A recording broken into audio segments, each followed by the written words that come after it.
Hey you guys, this is Miss Formy-Duval. Going to talk about political culture in American society. I've got a definition here of political culture. It's a patterned and distinctive way of thinking about how political and economic life should be carried out. And here's some example. Americans generally believe more strongly in political than economic equality. So basically, we don't think that everybody should have the same amount of money.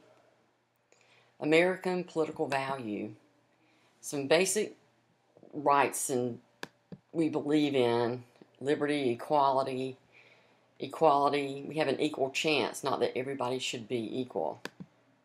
Democracy, our form of government, a republican form of government, that we hold the government accountable for their actions. Civic duty, that's when people take community affairs seriously and they get involved in different things, and it could be campaigning, it could be volunteering. There's many ways. Individual responsibility. Individuals are responsible for their own actions and well-being. So the government does not have to take care of us, basically is what we're saying. All right, how do we feel about money, the economy? All right, we believe in free enterprise, and you guys know from your civics class that free enterprise is all about, competition and going into business for yourself, but Americans generally think there should be some limits. We believe in equality of opportunity, not equality of results. Everybody has the same chance, but not everybody is going to end up with the same result. You may work hard and somebody may work less hard than you work, but they may make more money. That's just the way it is. Also, Americans have a widely shared commitment to economic individualism. All right, how is our culture different than other countries? I've got a picture of some women in Japan and Sweden's flag, and I'm going to compare the differences between ours and theirs. All right, we tend to assert our rights.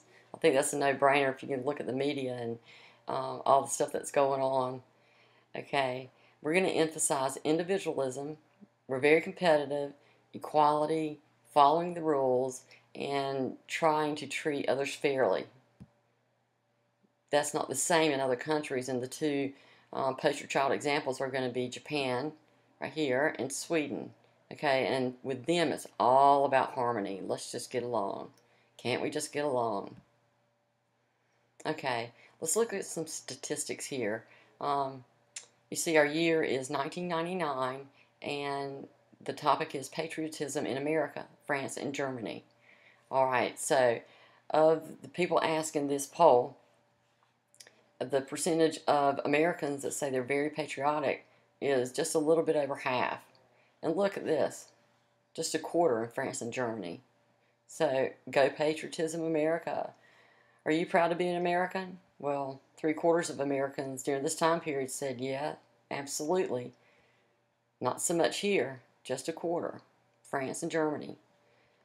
We should be willing to fight for our country whether it's right or wrong. And we say, oh no, not so much. And it's even less for these two countries. Economic equality in America and Europe. This table is going to compare U.S., Great Britain, Germany, Italy, and France on a couple of questions, actually 3 questions, about economic equality. When asked, it is the government's responsibility to take care of the very poor who can't take care of themselves. In our country, 23% said, yeah, that's a good thing. But if you look at European countries, it's really high compared to us. So big picture stuff, European countries believe in taking care of those who can't take care of themselves.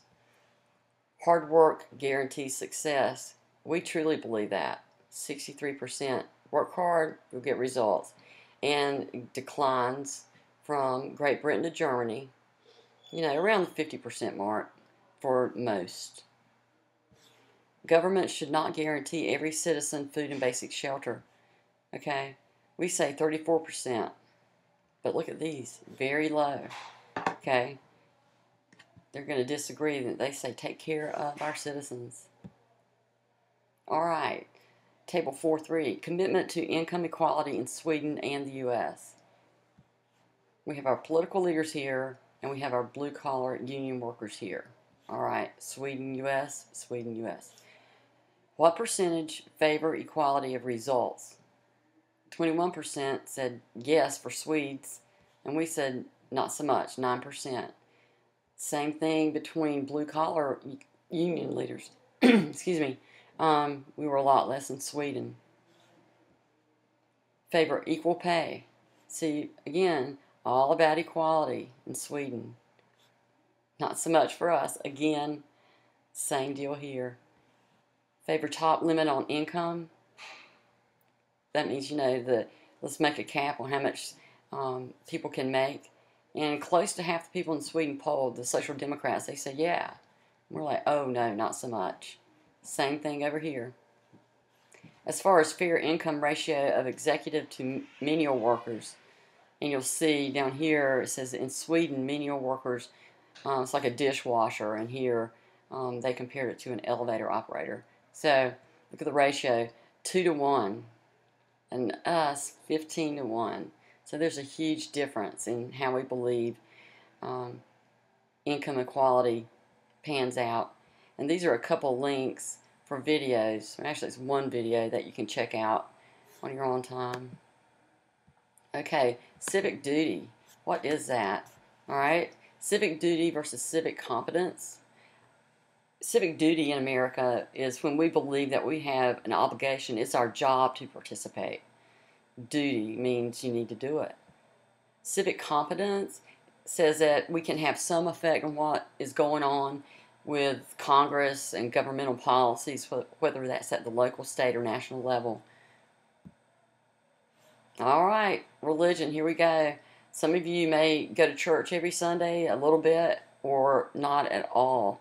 So religion has historically played a role in our politics. Just think from the beginning, for you guys that have had American history in the past. That's why a lot of people came to America.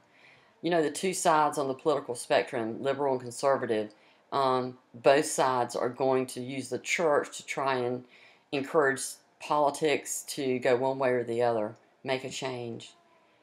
Candidates for national office in most other contemporary democracies, they rarely mention religion, but that's way different here because, it's all about religion for some candidates.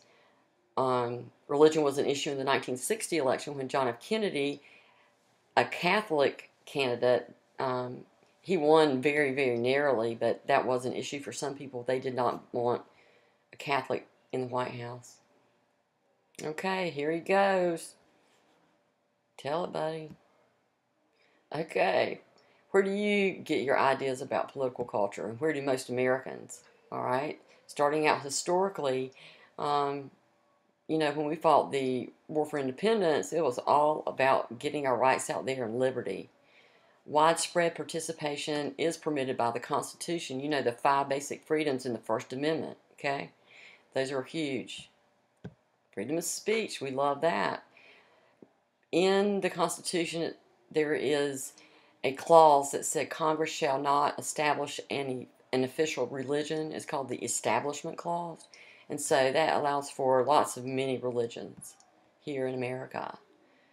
Our family is probably the biggest indicator, I guess you'd say, of how we think about the world and politics.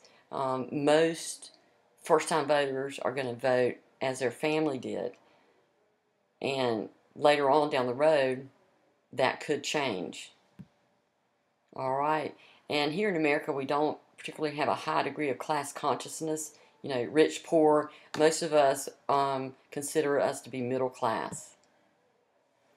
Culture war. We've got a war going on. Did you know that? We've got a clash over what our values are. And it's not about politics. It's about morality, basically. It's what we believe is the right thing to do. Some issues with that could be, abortion, gay marriage. There are two sides. We've got Orthodox, which is more conservative. Morality is as or more important than self-expression. And this is based on rules from God. The other side, progressive, the progressives want to change things, and Progressives feel that personal freedom is as or more important than tradition. So these are the two opposing camps that we've got going on. The progressives feel that rules change based on circumstances. You know, life changes. Think from the 1920s when we had the, you know, the flappers and they were doing their things, cutting their hair. A lot of orthodox-minded people during the 20s, they thought that was just scandalous. And now look how far we've progressed. Here's another clip down here on the culture war. Check it out. All right. Do we mistrust our government? What do you think this means? Of course you can trust the government. Just ask an Indian. Well, if you've had American history, you know the awful treatment against this group here in America. Okay, there is evidence that mistrust has increased since the late 50s. A lot of things have happened since the 50s. We've got the Cold War, Korean War, Vietnam War, and we've got a chart on the next slide that I can show you what's going on here. But here are some of the causes of mistrust in government. Okay, public confidence is likely to ebb and flow with the circumstances. And here are some of the circumstances on this next slide. All right. Okay, this is called trust in the federal government. It's going from 58 to 2002. On the left-hand side, we've got our percentages of trust in the government and our years down here on the bottom. And this is a very valid survey. So, check it out. 58. Who's president? Anyone? Anyone? All right, we've got Eisenhower, okay? And then it's going forward through the 60s. JFK was elected in 60, died in 63. Lyndon Johnson, right? Through here, what's going on? All right, Cold War's going on. The red, trust in government just about always. Maybe like 15% going on. And then goes down here from there. So there's a group out there, a very small percentage, that is going to trust the government all the time, no matter what. Okay, the next one is this brown line right here. This is very bottom. Okay, this group trusts the government 0 or just a little bit of the time, 5% maybe. The next is this teal colored line that's going on some of the time. I trust the government some of the time. And it's going to go up and it's going to peak all the way up here around 80. What's going on in 80? Who's elected? Ronald Reagan, Republican. 80 and 84 is when he's elected. So during his administration, lots of trust in government. Right here, 73-4% in 94. Who's president in 94? Think about it. Finally, we've got this purple line here. 55% trust in government most of the time in 58. It spikes over 60%, JFK, and then it's going to go downhill from there. This is around 1980. Okay, this is most of the time. And then it's going to go up around 50%. Look at this. 2000, what's going on? 2001. Okay, almost done here. This dude said, hey, I was trying to figure out which is worse, ignorance or apathy. Then I realized, I don't know and I don't care. That could be a lot of Americans, probably most of Americans. All right, 3 definitions here. Political efficacy, that means our capacity to understand and influence political events. This is big. Are we effective? Can we influence? All right. Internal, going inside, our confidence in one's ability to understand and influence. External, that's not about us, that's about the government deciding, making decisions, and then we believe they're going to do the right thing. Let's check this out, another graph. Our sense of political efficacy from 52 to 2000. The red is policy is too complicated. That goes back to this dude right here. Right? Okay. And then our teal color is starting out at 30%, approximately 30% in 52, and this Cold War time period, and then the spikes and all. But, lots of protests going on during this time. the counterculture movement. So people are going to have some sense of efficacy. Externally, you're looking at the purple, and that says, I don't think public officials care much about people like me. So it's pretty high. And it drops down to 30-ish% right here. So maybe we don't think that the government is doing what we say. And that's it.